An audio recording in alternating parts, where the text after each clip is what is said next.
আন্দোলন বাংলাদেশ জনগণের সাথে ধোঁকাবাজি করতে পারে না, প্রতারণা করতে পারে না। ইসলামী আন্দোলন বাংলাদেশ গুপ্ত রাজনীতি করে না। ইসলামী আন্দোলন বাংলাদেশ যা মুখে বলে বাস্তবে তাই করে।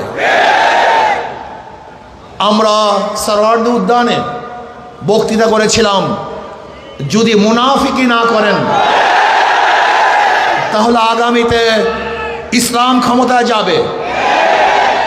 কিন্তু কাদের জন্য, কিসের জন্য আজকে ইসলাম ক্ষমতায় যায় নাই?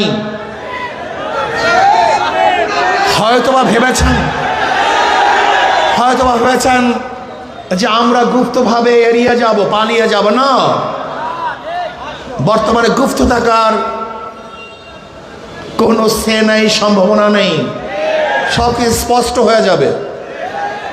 ইসলামী আন্দোলন বাংলাদেশ ইসলামের জন্য রাজনীতি করে, ক্ষমতার জন্য নয়। ইসলামী আন্দোলন বাংলাদেশ ইসলামের জন্য ক্ষমতা ত্যাগ করতে পারে, কিন্তু ক্ষমতার জন্য ইসলাম ত্যাগ করতে পারে না। ইসলামী আন্দোলন বাংলাদেশ ইসলামের জন্য ক্ষমতা ত্যাগ করতে পারে, কিন্তু ক্ষমতার জন্য ইসলাম ত্যাগ করতে পারে না। আজকে আমরা পার্লামেন্ট কি দেখতেছি?